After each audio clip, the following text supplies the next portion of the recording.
Yeah, this is Adeniji Idowu. I hope everybody's doing well.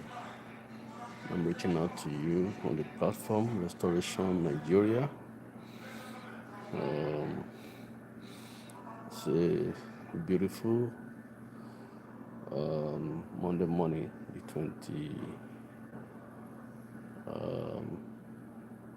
28th day of January 2019. I just want to sound a quick warning to the Nigerian church and the new generation politicians coming forth. I want us to understand that Nigerians are watching, and whatever step we take today, our names and our paths will be written down in history. You know, for sure, we know that the PDP, APC politicians have not done well in Nigeria. And so everybody is craving for a change. As a matter of fact, Nigerians, we all have been praying for a very long time now, trusting God for a better government. And then the Bible says, if the foundation be destroyed, what can the righteous do? Which tells us that it's a big question to be answered. Well, at a time like this, thank God, He has put it in the heart of young men and women to stand up, to say, yeah, we can take our country back, we can begin a new Nigeria. But unfortunately, we have seen that quite a number of these new candidates are being sponsored by the old politicians, just like the case with the old and the new prophets in the scriptures. But my warning is this, that Nigerians, especially Christian leaders, should desist from getting or gaining cheap popularity. We should desist from trying to gain or reap where we never sowed. Of course, it is no crime for church to have their candidates in the politics of a nation. But if we are raising candidates and the sole aim of raising the candidate is to sell them back or put them back into the old cargo cycle, it is of no use. Because the Bible made us to know that we need a new wineskin in a new bottle. You can't put an old wine in a new bottle or old bottle in an old wine. I mean, it doesn't work that way. Nigeria needs people who are truly ready to die and live for Nigeria. We need leaders who will not mix word to say enough is enough. Lately, we see, I strongly believe that Christian churches, not all though, because even the churches in Nigeria hardly present the United Front, which is not a crime though. I mean, everybody is responsible for what he or she believes. But I see that a lot of people in Nigeria, especially the Christian leaders, will be bringing up Fela Duro to you. That is my own personal opinion. And we see coalition forming few days to the election. But I am surprised that most of us don't tell ourselves the truth. You know, for Drew for getting to a coalition with Mogalu, the truth is this: Nigerians are getting to know every day by day what every one of us is up to. So at a time like this, I think we should be very objective. We all know why some people are not supporting you. Omoye Shure. I don't know, but to them they may have their reasons. Some of them are like, oh, Omoye Shure has stepped on a lot of toes. But the truth is this, it has to be that way. For Christ to fulfill his destiny, he had to step on toes. Because if everything was right, God would not have sent Christ to this world. So if everything was right, Shorel would not have come up to say it's time to free Nigeria. And don't forget, the Bible says, in the day of the Lord's power, the people shall be willing. I believe strongly that the day of the Lord's power for Nigeria is here. And that is why he has put it in the heart of people like Shore and the rest of them to stand up. But let us understand that the fact that Omoyele Shore stepped on your toes does not necessarily mean he stepped on the toes of all Nigerians. And yet, unfortunate enough, we see men of God supposedly canvassing, campaigning for either of the two devils. And the Bible says there is no relationship between light and darkness. So I don't know how possible it is for light to cohabit with darkness. If we truly know and we believe that, oh, Atiku is corrupt, and we know that the likes of Saraki, Dino Milaya around him are also corrupt, and we truly believe that the Bible says a little leaven leaveneth the whole lump, meaning that, all right, there, enjoy, meaning that there's no way a corrupt tree can produce, okay, a corrupt free seed. So why should we want to support Atiku-led government under PDP? How would that benefit the Nigerian population? How would that? Because perhaps evil communication corrupt good manners. If everything we have read in the papers, we have discovered ourselves, that we have even experienced when he was there as the vice president to Obasanjo, and that Obasanjo also said about him, despite the fact that he said he has forgiven him, if he truly did most of those things or did those things, what justification do we have as Christian body to say we are supporting somebody like Atiku? Even if everything said about him was wrong, for him to have people like Saraki, like Benga, the rest of them as his campaign people, should send enough signal to the church that something is not right here. So why should anybody want to vote or campaign or support PDP government? Or for Atiku, for Buhari, even though a lot of us, myself inclusive, was campaigning for him before he came on power. But we have seen what is happening, that these cabals with him are making Nigeria ungovernable. And this is not affecting, of course, people who are members of the party alone, but it's affecting everybody. So why should somebody who wants a true change for Nigeria want to collide or form a coalition that will still be submitted to the same party? The issue in the APC is beyond Osinbajo. I want us to understand that. As well as the issue in PDP is beyond Atiku, is beyond Buhari for APC. The cabals there are too many for these guys to handle.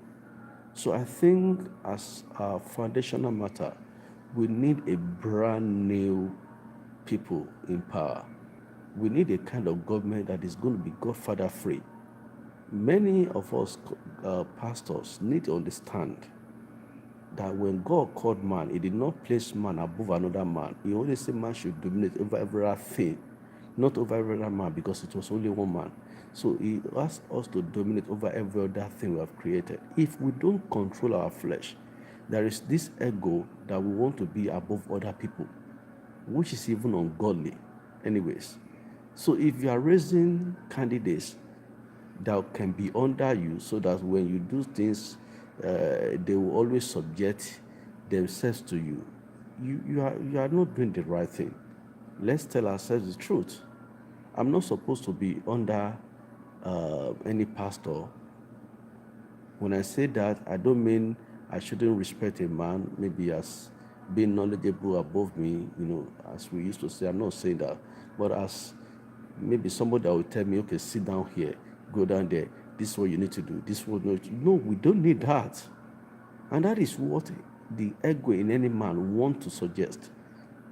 Especially when we know that, oh, I'm anointed by God. Then fine. But does that mean you have to be the Lord of another person? No, absolutely no. God does not even Lord himself over our will. He respects wishes of men. He wants us to exercise what he has given to us. Why is it that men of God, especially in Africa, want to be Lord over another people? Because it's not only political cabals we have. We have Christian, the religious cabals, both in Islam and in Christianity. It's not supposed to be. Many of us feel, okay, once I say something, I want people to believe. Whether it's even from God or not, I just wanted to believe that an authority has spoken. We need to caution ourselves. We need to watch ourselves whether we are still in faith. So please, I'm sounding this warning to Christian leaders. Don't let us waste this opportunity. The Nigeria that I know, the Nigerian Christian church that I know, is not ready to prepare a Christian candidate yet. Take it from me. It's not ready. Because this is coming to us as a matter of impromptu. And the body of Christ in Nigeria, I don't think is presenting a united voice. Because this one will say, I'm of Kumuyi. This one will say, I'm of Oyedepo. This one will say, I'm of Madeboye. This one will say, I'm of maybe El Buba. Everybody is presenting different voice. But in that case, why not let us allow the Holy Spirit in us to lead us to do the right thing? Why not let us allow the Holy Spirit in us to lead us to do the right thing? Instead of just using our fifth senses alone. And very sure I want to tell us that if the church is trying to merge Durotoye with Mogalu, and at the long run trying to submit them to either APC or PDP, it's going to be a failure. I want you guys to understand that it's going to be a failure, and God will do what He said to do. If the church that's supposed to be the pillar of truth choose not to, God will use the remnant of the church who knows their places in Christ to still perform what He will perform. Okay? I'm not saying that there cannot be a coalition, but any coalition that is going to bring back Nigeria to the old stage is of no use. Honestly speaking, I'm not saying that Shore should not give in his idea, even though I so much wish and pray and support and converse and vote that he's going to be the president, because I know he has what it takes to be the president.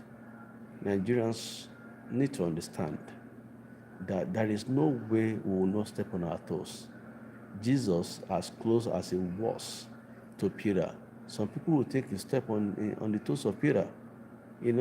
At the time he told Peter, get behind me. He wasn't talking to Peter as a person, but he was addressing the spirit disturbing the peace of Peter at that time, or the peace of Israel in him. He said, get behind me, you say that. Someone will say, oh, he called me Satan, then I'm not going to follow him, never in my life. But Peter still was following him till his death. That is maturity. If a man corrects you, sometimes it is better than to go to hellfire. Some people, many of us, I said in one of my videos that sometimes it is easier for somebody who falls into fornication or adultery to quickly, for a Christian who falls into fornication and adultery to quickly rectify his ways with God than when somebody is falling in love with money. Honestly speaking, it is just like pride. You hardly will notice it. It doesn't come to show on time. Many of you, men of God, believe, oh, because I'm anointed, I'm beyond mistakes. Nobody's beyond mistakes. Even Jesus, as he was anointed without measure, the devil still was not giving up on him. He tempted him, and the Bible says he left him for a season to come back. So don't think, oh, because you are anointed, then I can't be tempted, or I'm immune against temptation. It's not true. So if you did something and it was exposed, it is better you take advantage of that thing and correct your ways than to be annoyed with the person who exposed you and at the end of the day go to hellfire. What would that benefit you? What would that benefit us? Instead of us to look for a way of getting ourselves purged of anything that is abnormal. I can make mistake. It doesn't make me God. If I fall into fornication today, I'm still going to dust myself up by the help of God and follow Jesus. It doesn't make me to lose heaven. I should just have to be a little bit more careful and trust on God's grace. I was listening to Sulaiman today, who was telling his people, I don't know whether I preached it today also, but I was watching it, telling his people, don't bring phone to the church. Don't read from the phone. That to me, that is ridiculous. Is it reading from the phone eventually that he was aiming at, or that they don't want people to show them through the public and to the public by Facebook or any social media? Instead of that, why not watch yourself? If there are things you say, things you do that you know you don't want to be exposed, you better stop those things, because saying this will make people to use that thing more, even in your churches. You can't. There's nothing anybody can do about the truth. The truth will always be exposed. If you don't expose the truth, he will expose himself. So let's get that straight. So for Drotoye, I want to just say this, if you are getting it, because people are watching. Honestly speaking, don't sell your names. If you are for Nigeria, be for Nigerians. Don't be for a set of people. God does not need any man of God's permission to bless you. Himself is the authority that can give you blessing without adding no sorrow to it. Of course, I'm not saying that we should disrespect men of God, And as far as I'm concerned, if she already disrespected any man of God, that is abnormal. But if he was doing his job professionally, I can't blame him for making a mention of anybody's name. But that is not to say she should disrespect them. And I really want to appreciate him, at least putting all the boldness on himself, despite the fact that as a reporter, I reported some things about them. He went to see some of them. Whether they accepted him or not, it's left to them. But he has shown respect by coming to visit them, even though they didn't come to him. He might say it's because he wants their support. Fine. At least he didn't let ego stop him from going to visit them. So if ego will not stop him from visiting you, why should men of God who should know better allow ego stopping them to receive him? Why? Well, God will help all of us. Please share this video if you want to. But I want us to understand that Nigeria, the new Nigeria, is unstoppable. Honestly, how God will do it, I don't know. But I know it's going to happen. And everyone who has constituted themselves as entrance to the dream that God has for Nigeria, for the plan of God for Nigeria, they will become past. They will be stepping stones to that dream. So please watch what you're standing for. It's not all about money though. If Nigeria is okay, the people who are trying to steal money will understand there's no point stealing money for future. If you make Nigeria good, all you need is once you have your children, they will find their way to be great if that country is great.